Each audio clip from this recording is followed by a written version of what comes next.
तीन अधिकरण को एक साथ ले रहे हैं एक श्लोक में। दशम एकादश द्वादश अधिकरणम आरचयति। 10वां 11वां 12वां तीनों अधिकरणों को एक साथ यहाँ पर बताना चाह रहे हैं। 10वें अधिकरण का नाम है ऋग लक्षणाधिकरणम, 11वें अधिकरण का नाम है साम लक्षणाधिकरणम, 12वें अधिकरण का नाम है यजुर्लक्षणाधिकरणम। ऋग का लक्षण क्या है, साम का लक्षण क्या है और यजुर का लक्षण क्या है। इसे तीन अलग अलग अधिकरण हैं, उन्होंने तीनों को एक साथ मिला के एक सारभूता ग्रहण कर रहे हैं। न ऋक् साम यजुषाम लक्ष्म सांकर्यादिति शंकिते पादश्च गीति प्रश्लिष्ट पाठ इत्यस्य संकरः। ऋक् का, साम का और यजुष का लक्षण नहीं है या है? पूर्व पक्षी कहता है नहीं, लक्ष्मण माने लक्षणम, लक्षण नहीं है। क्यों नहीं है? सांकर्या कि जो भी लक्षण बनाओगे, ऋक् का लक्षण आपने जो बनाओ साम में भी घटेगा, यजुर में भी घट जाएगा।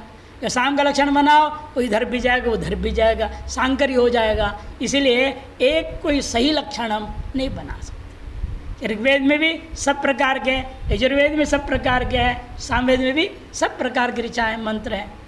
एक लक्षण बनाया नहीं जा सकता, बनाओगे तो सांकर्य होगा, इति शंकित है। तब नहीं, ऋग्वेद का लक्षण सीधा है। ऋक् का लक्षण क्या है? पादश पाठ है जिसका, जो पादश है श्लोकबद्ध है, छंदोबद्ध है, वो बिना छंद का है नहीं। अब प्रगीत छंदोबद्ध मंत्र समूह का नाम ऋग है। और प्रगीत गीति सा प्रगीत हो, गायन हो और पादबद्ध भी हो, तभी तो गायन भी सम्यक होगा। यदि अक्षर कहीं 10 अक्षर है, कहीं 18 अक्षर है, कहीं 16 अक्षर है, तो गायन सही ढंग से नहीं हो पाएगा। गायन के लिए समबद्ध होनी चाहिए।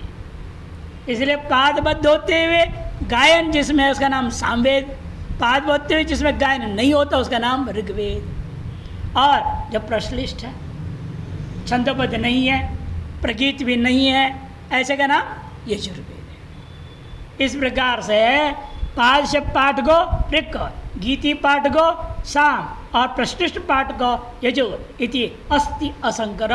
प्रत्येक अलग अलग लक्षण कर सकता हूँ और सांकर दोष भी नहीं रहता है। इदम मामनाय थे अहे भूतनीय मंत्र में गोपाय यम ऋषियस्त्रिविदा विदुहो इति। वही मंत्र जो पहले भी लिया है वही यहाँ भी ले रहे दोबारा। अहे भूतनीय मंत्र में गोपाय, मेरे लिए मंत्रों की रक्षा करें, जिसे ऋषि लोग त्रैविदा यम ऋषय, कौन से ऋषि? तीनों वेदों के जाता, त्रैविदा विदुः, त्रैविदा विदु, तीनों प्रकार के वेदों को जानने वाले ऋषि लोग जिसे जानते हैं, उन मंत्रों को आप मेरे लिए रक्षा करें। ऋचा सामान्य यजुंशीति त्रीन वेदान विदंति त्रिविदा। देखो त्रिविध संज्ञा, त्रिविध शब्द किसे बना? मैंने ऋक्, साम और यजुर तीनों वेदों को जो जानते हैं, पढ़ते हैं, पढ़ाते हैं, उनका नाम त्रिविदः। त्रिविदाम संबंधिनो अध्येतारः, इनके संबंधी होकर के अध्ययन करने वाले उनको कहेंगे हम त्रैविदाः। तस्य इदम के अधिकार में, संबंधार्थ में ना, तस्य इदम इस अधिकार में जो है अण होकर के त्रैविदाः। ते च यम मंत्र भागम ऋगादि रूपेण त्रिविधम आहु, जिन जिन मंत्र भाग आदियों को तीन प्रकार के कहते हैं, ऋक् यजु और साम आदि नाम से व्यवहार करते हैं, तम गोपाय, ये उस मंत्र का अर्थ योजना।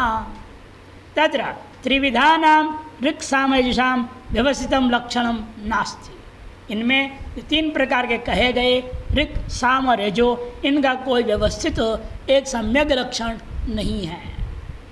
उतः यदि कुछ करने की कोशिश करें तो सांकर से दुष्परिहरत्वाद, सांकर दोष आ जाता है।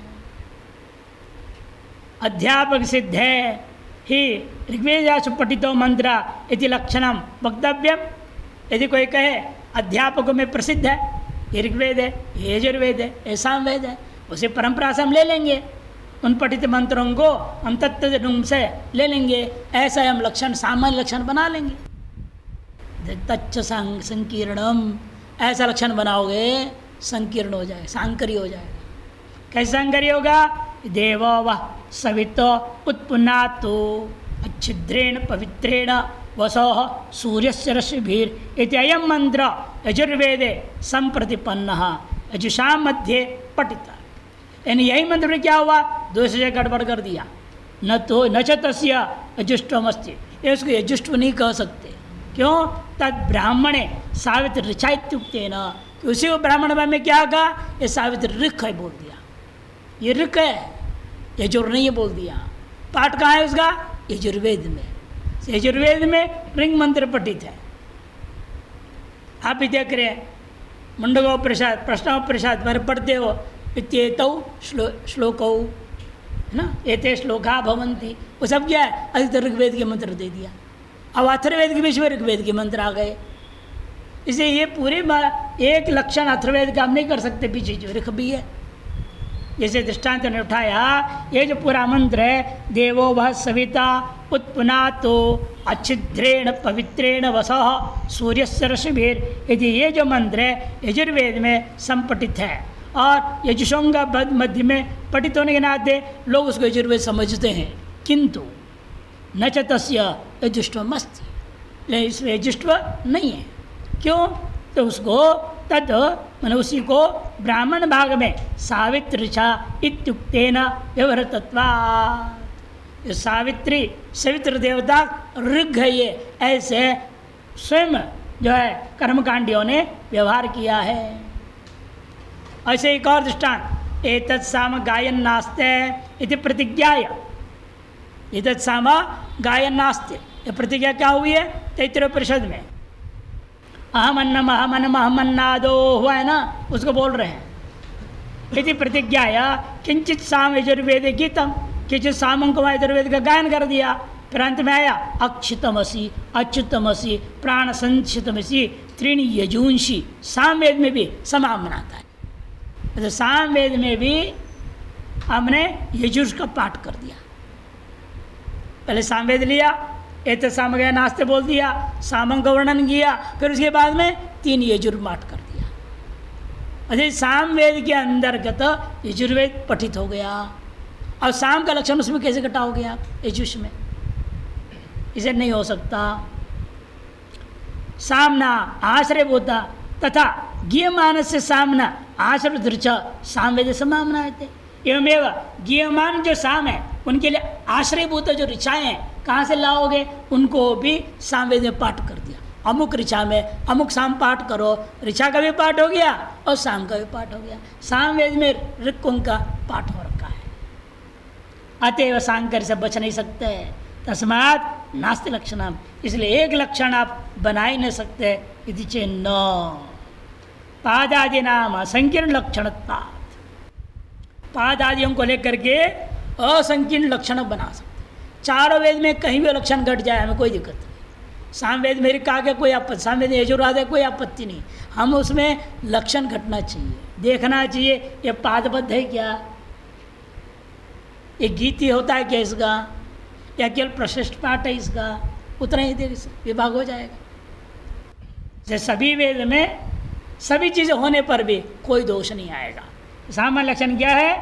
पादबद्धेन अर्थ पादबंधेन अर्थबंधेन चोपेता वृत्तबद्धा मंत्रा ऋचः।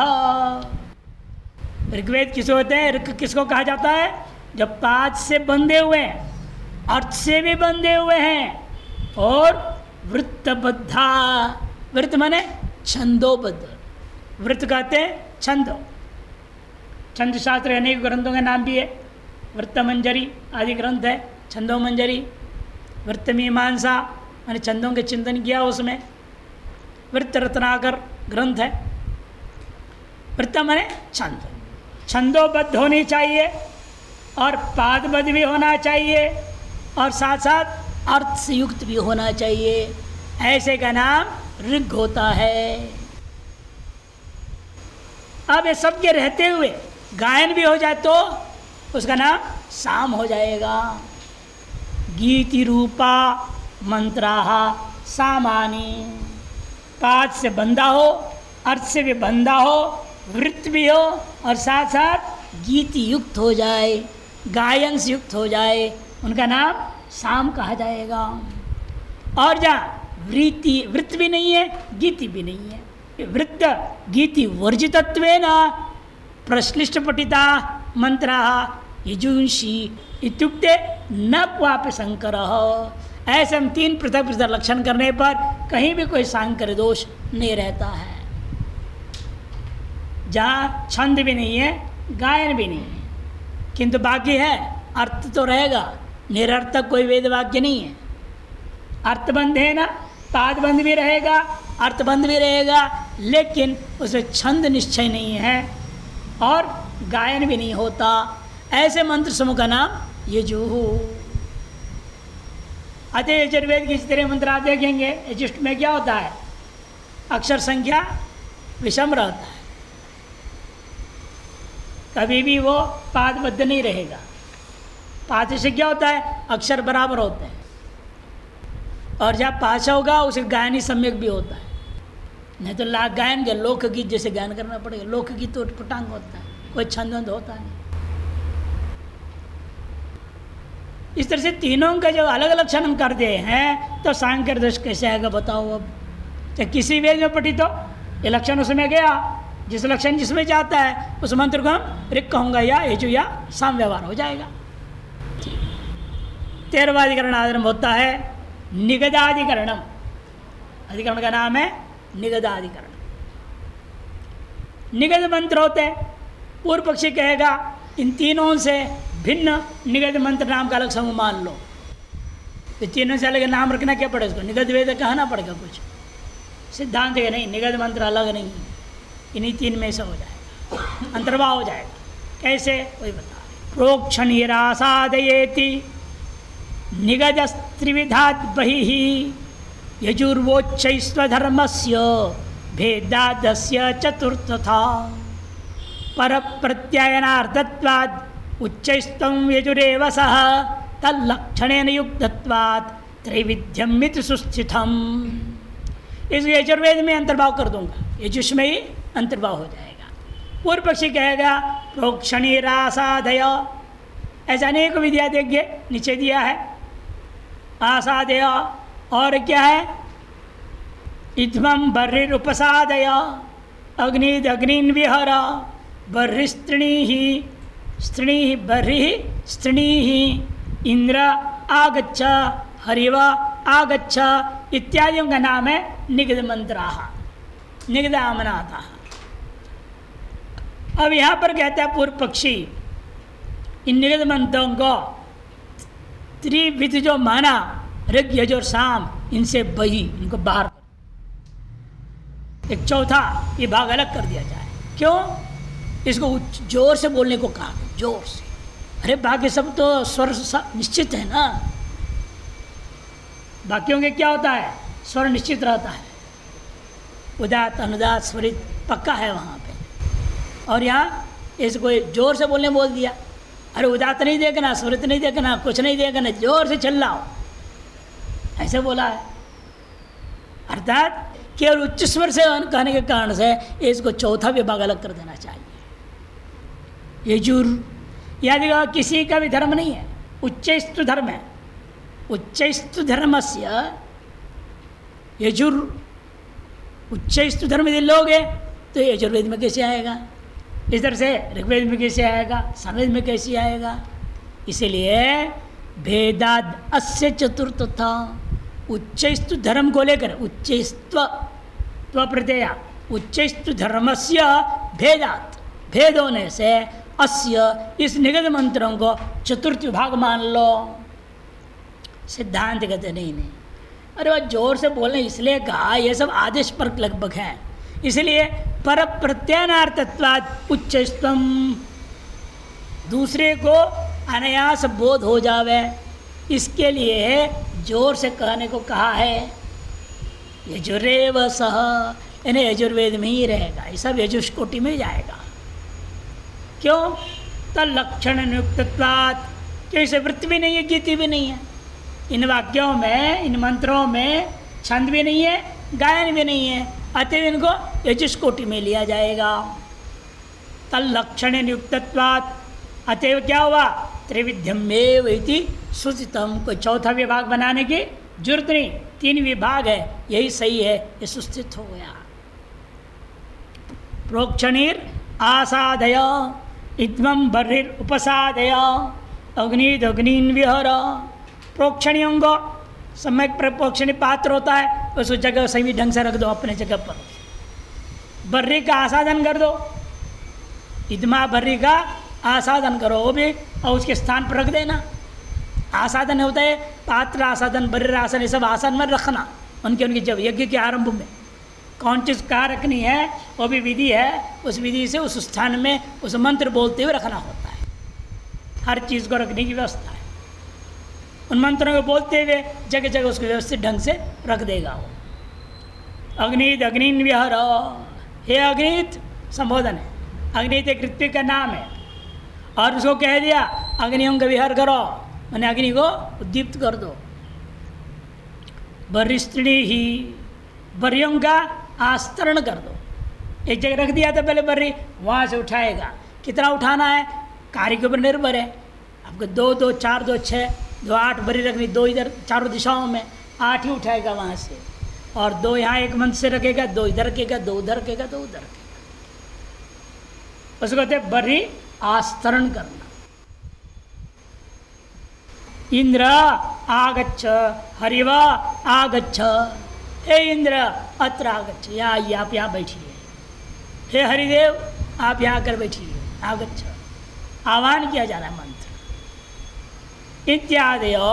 इनको क्या कहा जाता है, निगदा आमनाता, निगद मंत्र नाम से यज्ञ को इनका व्यवहार किया है। नाम भी अलग दिया है, इसलिए भी चौथा अलग विभाग मानना चाहिए। पूर्व पक्ष का यह कहना है। पर संबोधनार्थ मंत्र निगदा, स्वयं व्याख्या कर दिया। निगद किसको कहते हैं, जो दूसरे को संबोधन करके सम्यक प्रकार से बोधन कराने के लिए प्रयुक्त जो मंत्र है उनका नाम निगदा। पर संबोधनार्था, सम्यक बोधनार्था मंत्र निगदा। एते च पूर्वोक्तेभ्य ऋग्यजुषामभ्य बहिर्भूता चतुर्थ प्रकारा, ये जो है इस प्रकार के जो निगद मंत्र जिन्हें कहा जाता है वे जो है पूर्वोक्त ऋग यजुर साम इन तीनों से बहिर्भूत होने से इसके चौथे प्रकार का मानना चाहिए। कुतः, क्यों, पाद गीत्योर ऋग साम लक्षणयोर अभावात, मैंने छंदोबद्ध होना और गायन युक्त होना इन दोनों लक्षणों से रहित है। छंदबद्ध होना ऋग का लक्षण है और गायन से युक्त होना साम का लक्षण है, दोनों लक्षण से रहित है ये। अतएव इनको यजुष कोटि में लेना चाहिए। वह सिद्धांत बात बोलेगा, ये कहेगा कोई लक्षण घटेगा नहीं, लक्षण अभाव। प्रशिष्ट पाठ से यजु लक्षण से सत्वेपि, प्रशिष्ट पाठ रूपा यजुर्वेद का लक्षण यद्यपि इसमें घट रहा है, लेकिन धर्म भेदेन यजुष्य अंतर्भाव अनुपत्ति है। धर्म भेद है। यजुर्वेद में क्या है, तीनों स्वर का पाठ होता है, जहाँ जैसा उदात अनुदात स्वरित तीनों स्वर पाठ होता है। यहाँ तो क्या हो गया, केवल उच्च स्वर को, त्रैस्वरीय पाठ नहीं है। अतएव जो है इसको यजुष कोटि में भी नहीं डाल सकते। पादबद्ध नहीं है, छंदोबद्ध नहीं होने से ऋग्वेद में नहीं डाल सकते, गीति न होने से सामवेद में नहीं जा सकता। यदि भी यजुष का लक्षण थोड़ा जा रहा है, लेकिन वह लक्षण भी एक मामला बिगड़ रहा है। त्रैस्वरीय होता है यजुर्वेद और एक स्वर होता है यह निगद मंत्र, अतः इसको चौथा विभाग मानना चाहिए। उपांश यजुषोर उच्छे निगदेन इति ही धर्मवेद। यजुर्वेद के लिए क्या कहा, उपांश, न जोर से बोलना है न बिल्कुल गुम होकर के बोलना, मध्यम स्वर से बोलना है। और मध्यम स्वर में भी वहाँ उदात्त स्वर जैसा है उसके अनुसार पाठ करना है। आप गले से नहीं कर सकते हो, हाथ से करना पड़ेगा। ये पद्धति है, परंपराएं हैं। आप तीनों स्वर वहाँ है, लेकिन चाहे हाथ से करो चाहे गले से करो, है तीनों स्वर। और निगद में क्या हो गया, एक ही स्वर कह दिया, उच्च ही। अतएव ये स्वर भेद को ध्यान में रखते हुए भी वो उपांशु स्वर है और ये कैसा है, उच्च स्वर है। अतएव मानना पड़ेगा ये चौथे कोटि का है। धर्म भेद के कारण से लक्षण नहीं घट रहा और धर्म भेद है। इति प्राप्ते ब्रह्म बहिर्ब्राह्मण भोज्यंताम परिव्राजकास्तंत। ब्राह्मण परिव्राजक न्याय लाए। पहले जमाने के अनुसार ब्राह्मण ही सन्यासी होते थे, दूसरा नहीं होता था। क्षत्रिय वैश्य कभी सन्यासी नहीं होता। आज शूद्र क्या म्लेच्छ क्या सब सन्यासी मिल जाते हैं, देसी विदेशी सब सन्यासी। पहले समाज के अनुसार ही बोल रहे हैं, न्याय है ये, ब्राह्मण परिव्राजक। क्या कहा, 2-4 सन्यासी होंगे, ज़्यादा नहीं होंगे, पंगत के लिए आए होंगे। उनका बेगो सन्यासियों को भीतर बिठा करके खिलाओ, ब्राह्मणों को बाहर बिठा के खिलाओ। इसका मतलब क्या, ये सन्यासी अब्राह्मण है, ब्राह्मण से भिन्न हो गए क्या? भीतर बाहर व्यवस्था करने मात्र से वे परिव्राजक अब्राह्मण नहीं होते। उसी प्रकार से स्वर में अंतर कर दिया। इतने मात्र इसे एक स्वर में पाठ करो, इनको 3 स्वर में पाठ करो, होने कहने मात्र से यजुर से भिन्न वो नहीं होगा, वो भी यजुष कोटि में ही आएगा।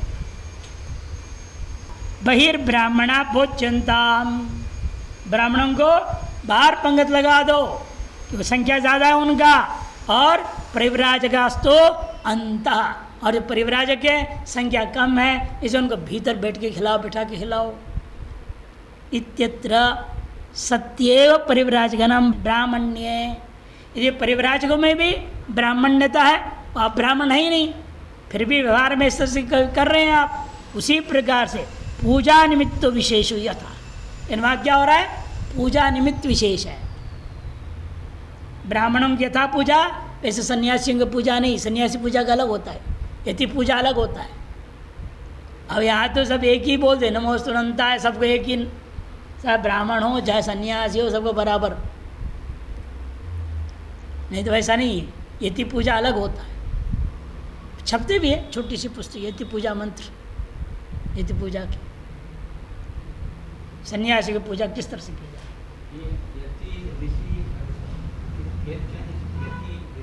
कोई भेद नहीं है, सब ब्रह्मज्ञानी है। जो ब्रह्मज्ञानी उसे कोई बार बार गीता नहीं आ रहा यति करके। ब्रह्मज्ञानियों को यति, जो यत्नशील है, यति प्रयत्न है, जो ब्रह्म प्राप्ति के लिए यत्नशील है या प्राप्त हो चुके हैं, सबको यति सबसे कहा जाता है। कोई टाइटल नहीं है ना, अनवर्त संज्ञा है। यति प्रयत्न धातु से बनता है। किसके लिए प्रयत्न में लगा हुआ है, अपने आत्म स्व प्राप्ति के लिए प्रयत्न में लगा हुआ है, उसका नाम यति होता है। इसे इनका कहना है कि देखो कि जो यति संध्या अलग होती है और यति पूजा अलग, दोनों अलग अलग पुस्तक मिलता है। आजकल भी छपिया नहीं मिल, पहले तो हम लोगों के पास था ही, आजकल ही मिलता होगा बाजार में, पता लगाने से पता लगेगा। यति संध्या और यति पूजा। तो परिव्राजक में अंतर क्या है, पूजा निमित्त विशेष होने पर भी एक ब्राह्मण ब्राह्मण नहीं हो जाता। उसे यहाँ पर भी ये परिव्राजक के पूजा अतिशय होने के बावजूद भी वो ब्राह्मणी है। उसी प्रकार उच्चारण में अतिशय हो गया, किस में, निगद में, जोर से वो बोल दिया है ना, उतने मात्र से यजुर से भिन्न वो नहीं होता, वो भी यजुष कोटि में ही रहेगा। तथा निगदानाम यजुर्लक्षणोपेतत्वेन, यजु का लक्षण से युक्त है वो, कि वह न पादबद्ध है, वृत्त नहीं है और गीति भी नहीं है, अतः यजुर्लक्षण घटता है। यजुषाम एव सताम पर प्रत्यान निमित्त उच्चस्तु धर्म, पर प्रत्यान निमित्त वहाँ केवल धर्म, स्वर धर्म बदल गया, उच्चस्तु कह दिया गया। ततो मंत्राणाम त्रैविध्यम स्वसताम, से मंत्रों की त्रिविधता ही पक्का हो गया। अब आता है चतुर्दशाधिकरण मारचेती, अर्थैकत्वाधिकरण या वाक्यिकाधिकरण नाम से भी कहा जाता है। अर्थ एक माना जाए, अतएव वाक्य भी एक होगा।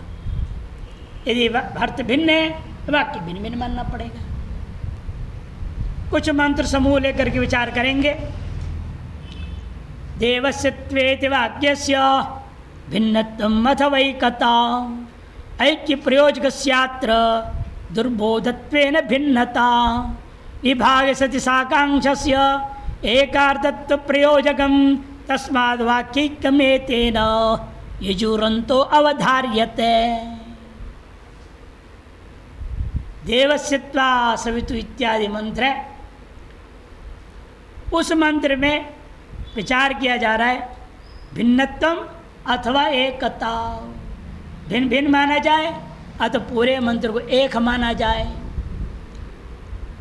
तब से पूर्व पक्ष कहता है ऐक्य प्रयोजकस्य अत्र दुर्बोधत्वेन, एक मानने के लिए जो प्रयोजक है, एक वाक्य कब कैसे माना जाता है, व्याकरण दृष्टिया एक तिंग वाक्यम ये कहा जाता है, और अन्यथा अर्थैकत्व होना चाहिए। जितने भी छोटे छोटे मोटे सब वाक्य मिला करके भी, जैसे हम लोग वेदांत में क्या है, वो अध्याय के अध्याय को एक वाक्य मान लेंगे।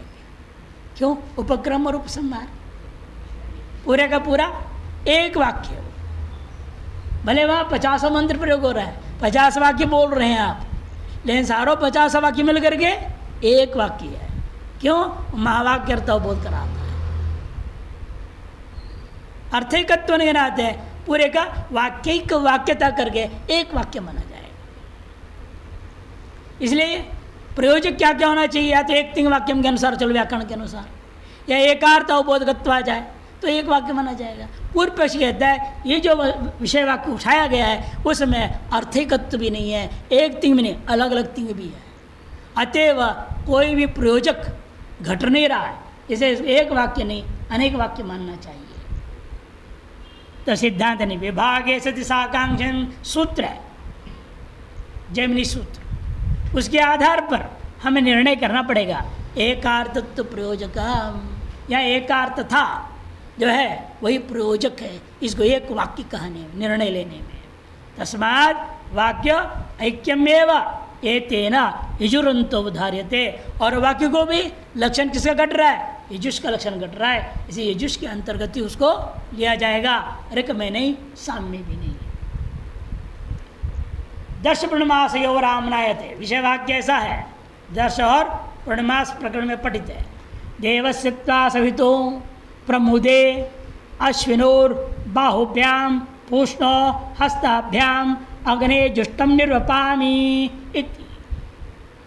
देवस्यत्वा सवितो प्रमुदे, प्रमुदे तिंग आ गया, अलग हो गया वाक्य। इस तरह से व्याकरण के अनुसार तो ये अलग वाक्य मानना पड़ेगा, और आगे को अलग वाक्य, अश्विनोर बाहुभ्याम पूष्णो हस्ताभ्याम अग्ने जुष्टम निर्वपामि इति।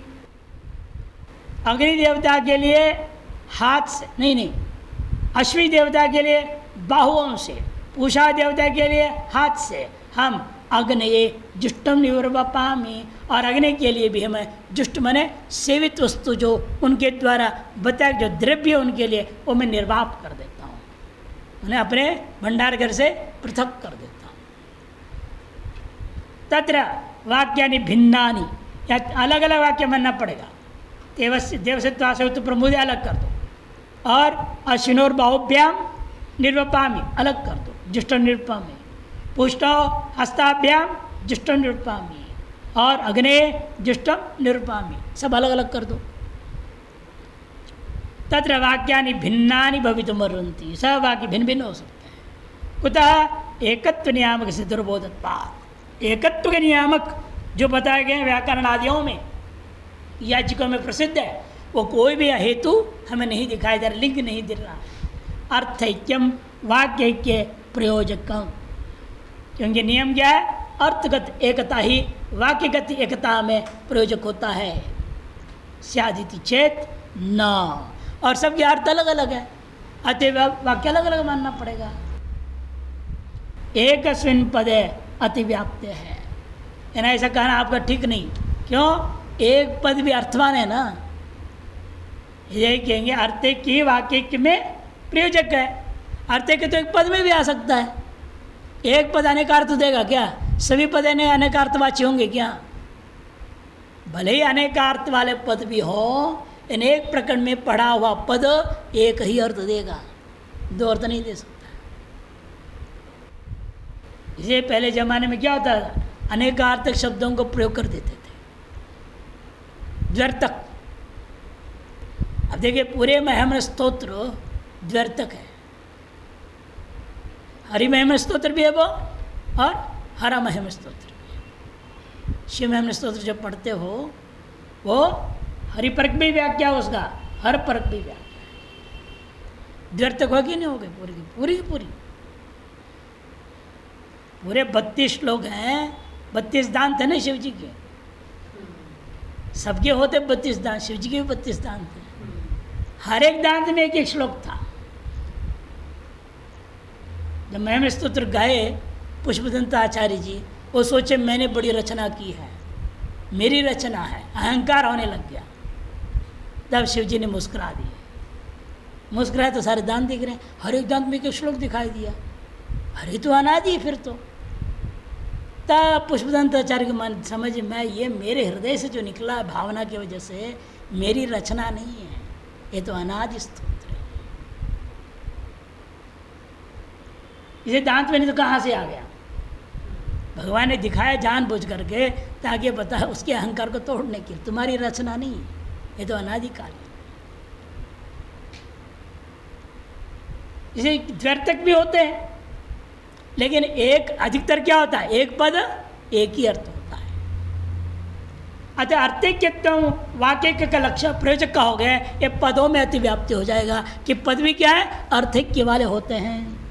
एक कस्मिन पदे अतिव्याप्त है पद समूह से वाक्यत्वे, तो फिर तो नया को ले लो, पद समूह वाक्यम, पद समूह वाक्यम उनका लक्षण किया। ऐसे लक्षण कर दोगे चेत एवं यद विभागे साकांक्षम अविभागे चैकार्थम तदेकम वाक्यमिति प्रयोजकस्य बोद्धुम शक्यत्वाद विभागे साकत्युक्ते अतिव्याप्ति स्यात्। क्योंकि सूत्रकार ने कहा यद विभागे साकांक्षम अविभागे च एकार्थम कहा। यद विभागे साकांक्षम, विभाग मानने में आपको कहना पड़ेगा, इसके लिए अपेक्षाएं हैं, आकांक्षा है। साकांक्ष है वाक्य भेद मानो, और निराकांक्ष है तो एक वाक्य मानो। विभागे साकांक्षम अविभागे च एकार्थम कह दिया। तद एकम वाक्यम इति प्रयोजकस्य बोद्धुम शक्यत्वात्, ऐसा प्रयोजक जो जैमिनी सूत्र के आधार पर स्वीकार किया जा सकता है। ये सूत्र जब बनाए जैमिनी ने, उन्होंने किस विषय वाक्य उठाया, ऐसे एक विषय वाक्य उठाया जो अर्थ में पढ़े हो आप, बीच में तस्मिन आता है। पूर्वाक्य सदनकरण में है, उत्तर वाक्य पूर्वाश के आसाधन में है। सदन से आसाधन वाक्य हो, दो भिन्न वाक्य, लेकिन तस्मिन के कारण से एक वाक्य लगता है। वाक्य प्रमाण में आया है ना, श्रुतिलिंग वाक्य प्रकरण स्थान समाख्या, उस वाक्य प्रमाण में ये दृष्टांत दिया है, वही दृष्टांत ले रहे हैं। देखिए शक्यत्वाद विभागे साकांक्षयुक्ते अतिव्याप्ति स्यात्, विभागे साकांक्षमित्युक्त में अतिव्याप्ति हो जाएगी। जैसे दृष्टांत क्या है, स्योनं ते सदनं गृह्णामि घृतस्य धारया सुशिवं कल्पयामि तस्मिन् सीद अमृते प्रतिष्ठा गृहीणां मेध सुमनस्य मान इति। यहाँ पर पूर्वार्ध अलग वाक्य, उत्तरार्ध अलग वाक्य, दो वाक्य माना गया सिद्धांत में। पूर्व पक्षी अनुसार क्या होगा, सब मिला के एक अर्थ मानना पड़ेगा। इसमें अतिव्याप्ति हो रही है। यहाँ विभाग में साकांक्ष है, दो भिन्न वाक्य, इन आपके के अनुसार जाऊंगा पद समूह वाक्यम, ये भी पद समूह है, एक वाक्य माननी पड़ेगी। इसे पद समूह वाक्यम लक्षण भी ठीक नहीं, एक तीन वाक्य लक्षण भी ठीक नहीं, वो व्याकरण के अनुसार ठीक अपने उनके लिए, और नैयायिकों के लिए लक्षण भले ठीक हो, लेकिन हम याचिकों के लिए ये लक्षण ठीक नहीं। हमारा लक्षण क्या है, विभागे साकांक्षम अविभागे च ऐकार्थः, ये हमारे यहाँ सिद्धांत है, ये हमको इष्ट होगा। अत्र तस्मिन् इत्यादि पद समूहस्य विभागे सति, तस्मिन् इत्यादि पद समूह को पूर्व समूह से अलग कर देने पर प्रकृत वाची तत्शब्दार्थ निर्णयाय, प्रकृत का वाचक कौन है, तत्शब्द, उसका अर्थ निर्णय करने के लिए पूर्व पद का समूह की आकांक्षा रहेगी। अतः तद व्यवच्छेद तुम एकार्थम इत्युच्यते, उसका व्यवच्छेद करने के लिए सूत्रकार ने कहा अविभागे च एकार्थम, ये कहना पड़ा। नहीं तत्र एकार्थत्वम अस्ति, कि पूरे पूर्वार्ध और उत्तरार्ध मिला करके एकार्थता नहीं है। पूर्वार्ध क्या है? आसन बनाना, सदन करण में है, सदन मने बैठने के आसन बनाने में है। घी बिछाएंगे, घी लगाएंगे, वहाँ जहाँ पुरुषार्थ को रखना होता है वहाँ एक पत्ता रखा जाएगा, पत्थर उस पर घी से उसको थोड़ा लेप दिया जाएगा, चमकता हुआ सिंहासन बन गया उनका। अब उसको पुरुषार्थ को उत्तरार्थ से क्या कहेंगे? हे पुरुषार्थ, हे अमृत, हे सुमेध, आप यहाँ आकर बैठिए। और बिठाने वाला है, आसाधन है। पूर्वार्ध सदन करण है और उत्तरार्ध आसाधन मंत्र है, बिठाने का मंत्र है। दोनों का अर्थ भिन्न भिन्न है, एक अर्थ नहीं है। अतः दो भिन्न वाक्य माना जाएगा सिद्धांत पक्ष में। भाई समझा रहे, स्वयं अर्थ वगैरह बता रहे। पूर्व समस्या सदन करणम अर्था, एक अर्थता नहीं है। क्यों? पूर्व समूह जो है सदन करण अर्थ है और उत्तर समूह से पुरुषार्थ प्रतिष्ठापनम, प्रतिष्ठापन करना आसाधन के लिए। कैसे पता चला? स्वयं बता रहे। श्योनम माने समीचीनम, सुसेव सुष्टु सेवितुम योग्यम, मेध। उत्तरार्ध में चले गए, पूर्वार्ध हो गया। आपके लिए सम्यक प्रकार से आसानी से अच्छे से बैठने योग्य एक समीचीन आसन निर्माण करता हूँ, ये पूर्वार्ध का अर्थ हुआ। उत्तरार्ध वेले सुमेध सारभूत पूर्णाश है तीर्थ। हे पूर्णाश, अत्र द्वयो पद समूहोर, ये अर्थ इतना एक संकेत करके छोड़ दिया। मंत्र में जाइए, हे मेद तस्मिन सीद, तस्मिन उस आसन पर आप बैठिए। क्योंकि आप कैसे हैं? हे पुरुषार्थ अमृते, तस्मिन अमृते, अमृतमय आसन है वो, उस पर आप बैठिए, प्रतिष्ठा। व्रीहिणाम मेद, कि व्रीहियों का सारवत वस्तु है। सुमनस्य माना, सुष्टु सुंदर मन वाला, प्रसन्न चित्त वाले होकर के आप यहाँ बैठिए। इस प्रकार उस मंत्रार्थ है, इसे दोनों का अर्थ अलग अलग हो गया।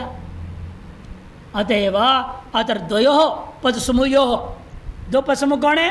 पूर्वार्ध और उत्तरार्ध। पद समूहो वाक्य द्वैतम उभयवादी सिद्धम, इसलिए वाक्य द्वय उभयवादी के द्वारा मानना होगा। तद एकार्थम इत्यनेन व्यावर्तते, उसी को एकार्थम इस के द्वारा व्यावृत किया गया। एकार्थम इत्युक्ते अतिव्याप्ति स्यात्, एकार्थम ऐसा का इतना ही कह देते तो अतिव्याप्ति हो जाती। भोगो वाम विभजतु, पूषा वाम विभजतु इत्यनयोर विभिन्न मंत्रत्वेन सम्मतयः पदसमूहः तात्पर्य विषयस्य द्रव्य विभाग रूपस्य अर्थस्य एकत्वात् तद विच्छित्तुम विभागे साकांक्षम इत्युक्तम्। ये अलग अलग दो वाक्य है, लेकिन लक्ष्यार्थ क्या दोनों का एक है। अतः अर्थैक्यता को लेकर ये भी भिन्न भिन्न वाक्य भी एक वाक्य न हो वह, इसे विभागे साकांक्षम, यह पदकृत्य क्या होना, ये सब पदकृत्य है उस सूत्र का। अविभागे विभागे साकांक्षम पहले पदकृत्य किया और उसी को आगे समाप्त करते एकार्थम का तत्पद भी पदकृत्य कर दिए। क्या वाक्य था?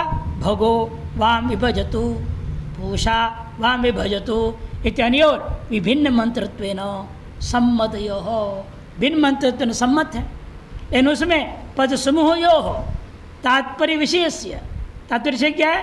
द्रव्य के विभाग रूपस्य अर्थ से एकत्वात्, एक अर्थक होने से दोनों मिलकर एक वाक्य कहने लगोगे आप। यदि हम लक्षण क्या करते? इतना ही करते, अभी भाग है चैकार्थम, इतना ही लक्षण कर देते हैं तो इसमें अतिव्याप्ति हो जाएगा। अविभागे साकांक्षम कहूँगा उस वाक्य में अतिव्याप्ति हो जाएगा। स्वनम ते सदनम प्रणोमी में अतिव्याप्ति होगा। इसे दोनों ही सा जरूरी है, विभागे साकांक्षम अविभागे एकार्थम, ये पूरा सूत्र की आवश्यकता है। विभागे साक्षम इत्युक्तम। प्रकृति तो अग्ने जुष्टम इत्यादि समूह है पृथक कृते पूर्वो देवस्य त्वा इति समूह साकांक्षो भवति, यह तो साकांक्ष है, अतएव विभागो साकांक्षम लग जाएगा नियम। एक ही कर दे तो और एकीकरण कर देते तो कृष्णस्य एक एव निर्वापर्थ स्यात्, संपूर्ण मंत्र का एक अर्थ होगा निर्वाप्रोप्यर्थ। एतेन एक वाक्यत्व निर्णयेन अन्यत परिमाणस्य यजुषो अवसानम निश्चेतुम शक्यम। इसे एक वाक्यत्व इस प्रकार से निर्णय करने लगेंगे तो इसलिए यजुर्मंत्र का जो परिमाण है, कितने अक्षर कितने पद हो, इसका कोई नियत नहीं है। एनरिक और साम में नियत अक्षर होता है, नियत पद होगा, क्योंकि पादबद्ध है, छंदोबद्ध है।